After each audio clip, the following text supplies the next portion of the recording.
आज हम आपके लिए लेके आए हैं काइनेटिक थ्योरी ऑफ गैसेस का एक क्विक रिवीजन। इसमें हम काइनेटिक थ्योरी ऑफ गैसेस का सब कुछ पढ़ लेंगे, जो भी इसके टॉपिक्स है। इसके बाद आपको काइनेटिक थ्योरी ऑफ गैसेस में कोई भी डाउट नहीं बचेगा। तो चलो अपना लेक्चर आज का स्टार्ट करते हैं। इसमें सबसे पहले हमारे पास आता है postulates of kinetic theory of gases. हमें इसमें सिर्फ पांच पोस्टुलेट्स पढ़ने हैं। कैसे पढ़ने हैं आपको देखो, इसमें हमें पढ़ना है एक तो आप ले लो गैस मॉलिक्यूल ले लो, और एक ले लो कोलिजन। गैस मॉलिक्यूल से रिलेटेड तीन है। क्या क्या है कि जो हमारे पास जो गैस मॉलिक्यूल्स है वो बहुत ही ज़्यादा नंबर में है, बहुत ज़्यादा large number of gas molecules है। सेकंड आ जाएगा कि वो इलास्टिक स्फीयर्स है, जो गैस मॉलिक्यूल्स है वो इलास्टिक स्फीयर्स होंगे। थर्ड आएगा कि गैस मॉलिक्यूल्स के बीच में कोई भी इंटरेक्शन नहीं हो रहा है, मतलब यहाँ पे पोटेंशियल एनर्जी क्या है, जीरो है। उनके बीच में कोई भी इंटरेक्शन नहीं है, बट वो कोलाइड कर रहे हैं। जैसे कहीं कुछ दूरी पे है तो उनके बीच में कोई भी फोर्स नहीं लग रहा है। उनके बीच में जो भी इंटरेक्शन हो रहा है वो कब हो रहा है, जब वो कोलाइड कर रहे हैं। तो no interaction between gas molecules except collision. तो तीन पोस्टुलेट्स इजी ये हो गए कि वो बहुत ज़्यादा नंबर्स में है, वो लार्ज नंबर्स में है। सेकंड हो गया कि वो इलास्टिक स्फीयर्स है। थर्ड हो गया कि वो कोई भी इंटरेक्शन नहीं कर रहे हैं एक्सेप्ट कोलिजन। अब दो और कर लो आप लोग, कौन से आ जाएंगे कि वो इलास्टिक स्फीयर जो कोलिजन होगा, कोलिजन कैसा होगा, परफेक्टली इलास्टिक होगा। परफेक्टली इलास्टिक कोलिजन में हमारे पास काइनेटिक एनर्जी क्या रहती है, कंजर्व रहती है। तो यहाँ पे काइनेटिक एनर्जी, जो काइनेटिक एनर्जी में चेंज आएगा वो भी क्या आएगा, जीरो। क्यों आएगा, क्योंकि वो यहाँ पे जो कोलिजन हो रहा है वो परफेक्टली इलास्टिक है। एक लास्ट कर लो, between two successive collision molecules move in a straight line. दो सक्सेसिव कोलिजन के बीच में अगर ये यहाँ पे एक मॉलिक्यूल है और वहाँ यहाँ से इस पे जाके टकराया तो ये कैसा पाथ होगा, स्ट्रेट लाइन। अगर मान लो हमारे पास ये कुछ मॉलिक्यूल्स है, ये यहाँ से चला और इस पे टकराया तो स्ट्रेट लाइन।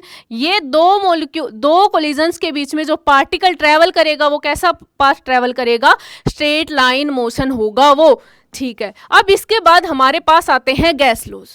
ये आपको क्लियर हो गया होगा। पोस्टुलेट्स कौन कौन से हैं, 5 पोस्टुलेट्स है, बहुत ही इजी तरीके से मैंने यहाँ पे अरेंज किए है। नेक्स्ट हमारे पास आता है गैस लॉ। हमारे पास 4 गैस लॉ है।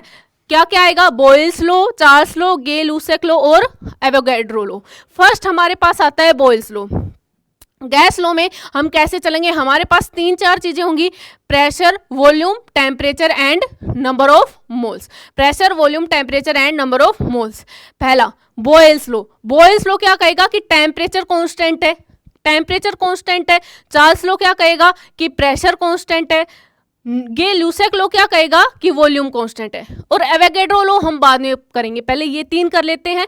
बॉयल्स लॉ में टेम्परेचर कांस्टेंट है तो जो प्रेशर होगा वो inversely proportional to the volume होगा, तो इनका ग्राफ ये बन जाएगा rectangular hyperbola. Second, Charles law क्या कहेगा कि जो प्रेशर है वो कांस्टेंट है तो वॉल्यूम होगा वो directly proportional to the temperature, तो इसका ग्राफ बन गया एक स्ट्रेट लाइन। थर्ड हमारे पास गे-लुसेक लॉ में क्या होगा, वॉल्यूम है वो कांस्टेंट है तो pressure directly proportional to temperature, तो ग्राफ फिर से एक स्ट्रेट लाइन बन गया। लास्ट हमारे पास आता है एवोगैड्रो लॉ। एवोगैड्रो लॉ में क्या होगा, प्रेशर एंड टेम्परेचर दोनों कांस्टेंट है और इन दोनों के कांस्टेंट होने पे जो वॉल्यूम होगा वो किसके डायरेक्टली प्रोपोर्शनल हो जाएगा, नंबर ऑफ मोल्स के। एन यहाँ पे क्या है, एन है हमारे पास नंबर ऑफ मोल्स। ठीक है, आई होप आप लोगों को ये चारों लॉज क्लियर हो गए होंगे। चलो आगे चलते हैं। नेक्स्ट हमारे पास आती है आइडियल गैस इक्वेशन। इन सभी लॉज को बना के एक हमारे पास बनती है आइडियल गैस इक्वेशन। इनको मिला लो, क्या बन जाएगी ideal gas equation, PV = nRT। बहुत ज़्यादा इंपॉर्टेंट है, हम फिजिक्स में सिर्फ और सिर्फ आइडियल गैस की बात करेंगे, यहाँ पे हम रियल गैस की बात नहीं कर रहे हैं। जो पोस्टुलेट्स हमने दिए हैं काइनेटिक थ्योरी ऑफ गैसेस के वो भी आइडियल गैस के लिए ही वैलिड है। तो यहाँ पे हमारे पास इक्वेशन आ गई, PV = nRT। P प्रेशर है, V वॉल्यूम है, N नंबर ऑफ मोल्स है और R क्या है, यहाँ पे R है यूनिवर्सल गैस कांस्टेंट, जिसकी वैल्यू होती है 8.314 जूल पर मोल पर केल्विन। उसके बाद इस गैस जो हमारे पास आइडियल गैस इक्वेशन है, इसको एक तरीके से और लिख सकते हैं। क्या लिख सकते हैं? PV is equal to NKBT। यहाँ पे जो n था वो नंबर ऑफ मोल्स थे और यहाँ पे जो n है वो नंबर ऑफ मॉलिक्यूल्स है। आपको क्वेश्चन में देखना है कि नंबर ऑफ मोल्स दिए हुए हैं या नंबर ऑफ मॉलिक्यूल्स दिए हुए हैं। आप दोनों याद कर लो कि नंबर ऑफ मोल्स दिए हुए हैं तो ये लगा लो, नंबर ऑफ मॉलिक्यूल्स दिए हुए हैं तो ये वाले लगा लो। Kb क्या है यहाँ पे? Kb है बोल्ट्जमैन कांस्टेंट और इसकी वैल्यू होती है 1.38 इंटू 10⁻23 जूल पर केल्विन। और यहाँ पे जो ये Kb बना कैसे? जो हमारे पास R होता है, ये R है यूनिवर्सल गैस कांस्टेंट, इसकी वैल्यू होती है हमारे पास Na इंटू Ka। Ka नहीं है, ये Kb है, सॉरी ये वाली चीज क्या है? Kb। ये हमारे पास Kb है। R होता है हमारे पास Na into Kb।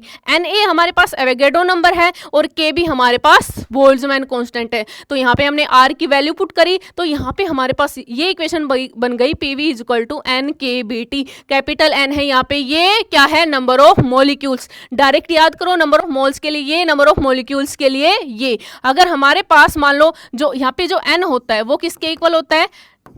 Number of molecules divided by Avogadro number. तो ये सारी R की वैल्यूज और N की वैल्यूज सब कुछ पुट करने के बाद हमारे पास ये इक्वेशन बन के आती है PV is equal to NKBT। ठीक है, तो चलो अब आगे चलते हैं। अब हमारे पास दो लॉज और बचते हैं, एक डोल्टन्स लॉ पार्शियल प्रेशर और एक बचता है Graham's law of diffusion. Dalton's law partial pressure क्या कहता है? अगर हमारे पास कुछ कंटेनर है जिसका वॉल्यूम V है और किसी टेम्परेचर पे हमने लिया हुआ है, सभी का वॉल्यूम है वो सेम है और सभी का प्रेशर है वो अलग है, तो उन सबको मिला के जो उन सबको सम करके जो प्रेशर आएगा वो क्या आएगा? एक प्रेशर P के इक्वल आएगा। तो यहाँ पे ये कहता है कि जो partial pressure of all the gases, इन सभी का पार्शियल प्रेशर किसके इक्वल होगा? इन सभी का पार्शियल प्रेशर का सम किसके इक्वल होगा? टोटल प्रेशर के इक्वल। ये क्या आ गया हमारे पास? Total pressure.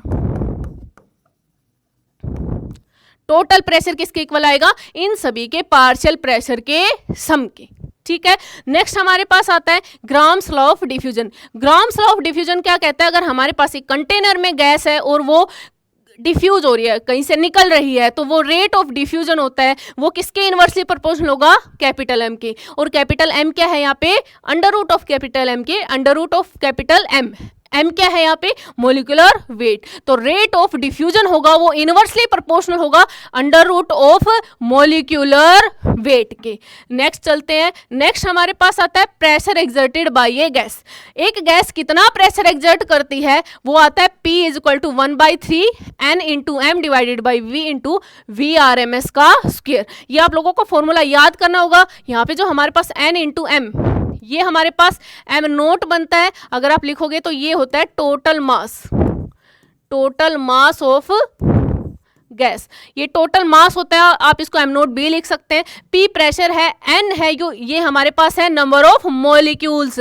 स्मॉल m है वो एक मॉलिक्यूल का मास है, टोटल मास नहीं है m क्या है? एक मॉलिक्यूल का मास है। और यहाँ पे VRMS, ये VRMS, VRMS क्या हो गई? Root mean square speed. और ये हम कैसे निकाल सकते हैं? इस तरीके से, under root of V1 square plus V2 square up to VN square divided by N का होल रूट। ठीक है, तो ये हमारे पास आ गई प्रेशर एक्सर्टेड बाय ये गैस। कितना होता है? 1/3 N into M by V into VRMS का स्क्वायर। इसको एक तरीके से और लिख सकते हैं, अगर हमें काइनेटिक एनर्जी की फॉर्म में लिखना है। काइनेटिक एनर्जी हमारे पास होती है 1/2 mv स्क्वायर, और वहां से सोल्व करके हमारे पास एक इक्वेशन बन के आती है। काइनेटिक एनर्जी किसके इक्वल आती है? 3/2 PV, और PV हमें पता है क्या होता है? nRT। तो यहाँ पे PV के जगह पे क्या पुट कर सकते हो? nRT भी पुट कर सकते हैं आप लोग। उसके बाद हमारे पास आती है डिफरेंट स्पीड्स ऑफ गैस। एक गैस की कौन कौन सी स्पीड होंगी? हमें 3 स्पीड पढ़नी है, RMS स्पीड, एवरेज स्पीड और थर्ड हमें पढ़नी है मोस्ट प्रोबेबल स्पीड। पहले इन दोनों की बात करते हैं। RMS स्पीड, यहाँ से जो RMS, इस फॉर्मूले से ही हमारे पास RMS स्पीड निकल के आ जाएगी। कितनी आएगी? Under root 3RT by M। अगर नंबर ऑफ मोल्स दिए हुए हैं तो ये हमारे पास किसके इक्वल होती है? 3kBT by M note. M note यहाँ पे क्या है? M note total mass of the gas है, और कैपिटल M यहाँ पे हमारे पास क्या है? कैपिटल M हमारे पास मोलिकुलर वेट है। Molecular weight, capital M molecular weight है और जो M नोट है वो total mass of the gas है। अगर हमें टोटल मास दिया हुआ है, नंबर ऑफ मोलिक्यूल्स दिए हैं तो ये यूज कर लो, नंबर ऑफ मोल्स के दिए हुए हैं तो ये यूज कर लो, सिंपल। ये हमारे पास एवरेज स्पीड क्या आती है 8RT/πm और 8kBT/πm नोट। और मोस्ट प्रोबेबल स्पीड ये हमारे पास थोड़ी सी देर में पढ़ेंगे होती क्या है, इसकी वैल्यू होती है √2RT/m और ये 2kBT/m note. Number of moles दिए हुए हैं तो ये वाली यूज कर लो, नंबर ऑफ मॉलिक्यूल्स दिए हुए हैं तो ये वाली यूज कर लो, ठीक है। ये सब के ये किसके लिए है, ये एक मॉलिक्यूल के लिए, दो के लिए आप निकाल सकते हो, n के लिए भी आप निकाल सकते हो कि n से यहाँ पे मल्टीप्लाई कर दो, ठीक है। अब बात करते हैं, एक हमारे पास ये आ गई एवरेज स्पीड आ गई। एवरेज वेलोसिटी क्या होती है, जीरो। एवरेज वेलोसिटी जीरो क्यों होती है, क्योंकि हर कोई मॉलिक्यूल को इधर जा रहा है, कोई इधर जा रहा है, सारे मॉलिक्यूल अलग अलग डायरेक्शन में जा रहे हैं, तो उनकी एवरेज वेलोसिटी होगी वो जीरो होगी। अब मोस्ट प्रोबेबल स्पीड की बात कर लेते हैं। मोस्ट प्रोबेबल स्पीड कैसे निकालते हैं, ये हमारे पास एक मैक्सवेल डिस्ट्रीब्यूशन कर्व होता है। ये क्या बताता है कि कितने नंबर ऑफ मॉलिक्यूल्स है वो किस स्पीड से मूव कर रहे हैं। जैसे आपकी क्लास में भी आपकी क्लास में मान लो कुछ बच्चे हैं, 40 बच्चे हैं, उसमें से कुछ है जो बहुत ज़्यादा टॉप पोजीशन पे है, कुछ है जो बिल्कुल भी नहीं जिनको बिल्कुल भी नहीं पढ़ना है, और कुछ बच्चे, बहुत सारे बच्चे ऐसे मिलेंगे आपको जो एवरेज होते हैं। तो एवरेज होंगे वो ये वाले आ गए, है ना। यहाँ पे जो भी होंगे वो क्या है, बहुत सारे बच्चे ऐसे जो एवरेज है। ये बहुत कम बच्चे हैं जो पढ़ते हैं, ये बहुत कम बच्चे हैं जो नहीं पढ़ते, और मैक्सिमम बच्चे ऐसे मिलेंगे जो थोड़ा एवरेज से पढ़ते होंगे। तो इसमें जो ये मैक्सिमम आती है हमारे पास, ये वाली वैल्यू जो मैक्सिमम आती है, ये मैक्सिमम ये किसको बताती है, मोस्ट प्रोबेबल स्पीड को। इधर हमारे पास ये फंक्शन होता है, ये नंबर ऑफ मॉलिक्यूल्स को बताता है कि हमारे पास कितने नंबर ऑफ मॉलिक्यूल्स आ रहे हैं, और ये हमारे पास फंक्शन होता है। आपको ये फंक्शन याद करने की जरूरत बिल्कुल भी नहीं है। तो ये होती है हमारे पास मोस्ट प्रोबेबल स्पीड, और इसकी वैल्यू कितनी आती है, √2RT/m या फिर √2kBT/m नोट। m यहाँ पर मॉलिक्यूलर वेट है और m नोट यहाँ पे हमारे पास क्या है, total mass of the gas है, ठीक है। हमारे पास जो VRMS होता है वो सबसे बड़ी होती है, V एवरेज उससे छोटी और VMP उससे भी छोटी। तो इनका अगर आपको याद करना है तो इनका ये ऑर्डर होता है। नेक्स्ट हमारे पास आता है degree of freedom. Degree of freedom क्या कहते हैं, number of independent ways in which A molecule can exhibit motion. एक मॉलिक्यूल है वो कितने नंबर ऑफ वेज में अपना मतलब कितनी नंबर ऑफ वेज में मोशन कर सकता है। जैसे कोई भी एक मक्खी है वो तीनों डायरेक्शन में कहीं भी जा सकती है, वो होते कितने नंबर ऑफ वेज में जा सकती है, ठीक है। कोई तीनों डायरेक्शन में जा सकता है, कोई 2 डायरेक्शन में जा सकता है, कोई 1 डायरेक्शन में जा सकता है। तो इस टाइप से हमारे पास गैसेज होती है। यहाँ पे हम गैस की बात कर रहे हैं तो हमारे पास एक होंगी मोनोटोमिक गैस, ट्राई, और ये ट्राई लीनियर होंगी और ये नॉन लीनियर। लीनियर का मतलब हो गया हमारे पास ऐसे होंगी, है ना, ये C हो गया और ये O2 हो गया। और नॉन लीनियर कैसी होंगी, जैसे ओजोन हो गया, हमारे पास ऐसे कुछ ओजोन का स्ट्रक्चर बनता है ना। तो ये ओजोन हो गई, ये कैसी हो गई, एक नॉन लीनियर हो गई, CO2 हो गई, वो लीनियर हो गई। तो मोनोएटॉमिक गैस में जो हमारे पास डिग्री ऑफ फ्रीडम में 3 टाइप के डिग्री ऑफ फ्रीडम होते हैं, ट्रांसलेशनल, रोटेशनल और वाइब्रेशनल। वाइब्रेशनल होता है वो हाई टेम्परेचर पे होता है, वो हमें नहीं पढ़ना है। एक तो हमारे पास बच गए ट्रांसलेशनल और रोटेशनल। FT को मैंने ट्रांसलेशनल लिखा है और FR को मैंने रोटेशनल डिग्री ऑफ फ्रीडम लिखा है। इन दोनों को टोटल करके हमारे पास आ गया डिग्री ऑफ फ्रीडम। तो हमारे पास जो FT आया है, FT मोनोएटॉमिक गैस के लिए 3 होगा, FR क्या होगा, 0 होगा, तो टोटल आ गया हमारे पास 3। डायटोमिक के लिए FT 3 होगा, FR 2 होगा, टोटल आ गया हमारे पास 5। नो लीनियर गैस के लिए ट्राइएटॉमिक लीनियर गैस के लिए FT होगा 3, FR होगा 2 और टोटल आ गया हमारे पास 5। और ट्राइएटॉमिक नॉन लीनियर के लिए हमारे पास FT आ गया 3, FR आ गया 3 और टोटल आ गया हमारे पास 6। तो ये आ गए हमारे पास degree of freedom for all the gases, mono, di और ट्राई। ट्राई में हमने 2 सीखे हैं, लीनियर और नॉन लीनियर।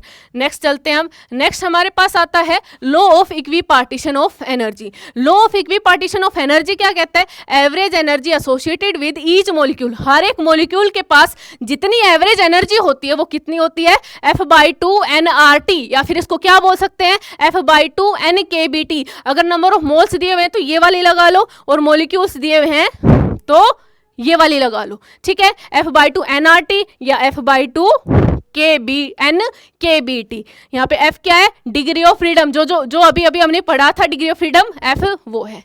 तो यहाँ से हमारे पास U किसके इक्वल आ गया, N FRT बाई 2। जो हमारे पास ये FR/2 होता है, ये जो FR/2 होता है, ये हमारे पास CV होता है। ये हम आगे पढ़ेंगे। CV क्या होता है, स्पेसिफिक हीट होती है, ये होती है स्पेसिफिक हीट। तो ये हमारे पास स्पेसिफिक हीट कैपेसिटी एक तो कांस्टेंट वॉल्यूम पे होती है और एक कांस्टेंट प्रेशर पे।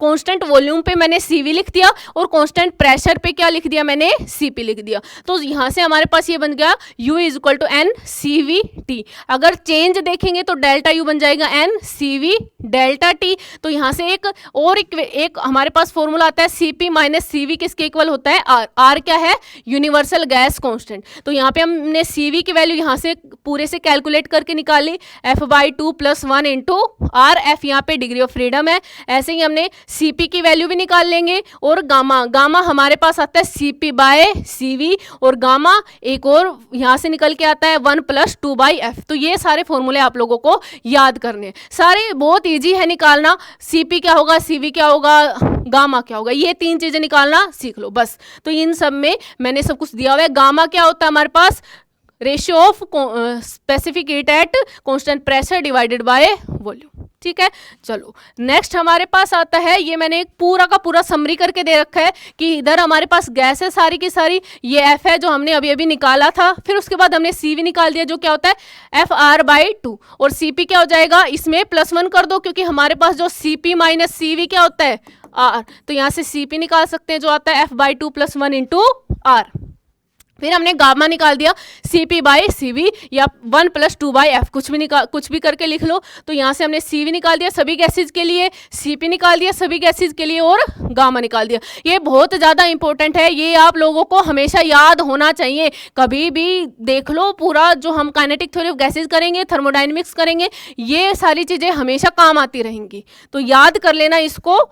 नेक्स्ट हमारे पास आता है mean free path, last topic. Mean free path क्या होता है, एवरेज डिस्टेंस ट्रेवल्ड बाय ए molecule between 2 successive collision. 2 successive collision के बीच में कितना एवरेज डिस्टेंस ट्रैवल करता है एक मॉलिक्यूल। जैसे ये हमारे पास कुछ नंबर ऑफ मॉलिक्यूल्स है, ये इधर गया, फिर ये इधर गया, फिर इससे कोलाइड किया, इससे किया, फिर इधर कर गया, तो इनकी सबकी एवरेज डिस्टेंस क्या आती है, वो आती है मीन फ्री पाथ 2 कोलिजन्स के बीच में। ठीक है, यहाँ पे हमारे पास जो फॉर्मूला आता है वो distance travelled by molecule in time T time में कितनी डिस्टेंस ट्रेवल्ड की divided by number of molecules, कितने नंबर ऑफ मॉलिक्यूल्स है ये हमारे पास। उसके बाद निकालने के बाद फॉर्मूला आ जाएगा 1 divided by √2 πd² n। d यहाँ पे डायमीटर होता है, लैम्डा = यहाँ पे n क्या होता है हमारे पास, number density, number of molecules per unit volume. तो n की वैल्यू पुट कर दी, तो लैम्डा हमारे पास आ गया KBT/√2 πd²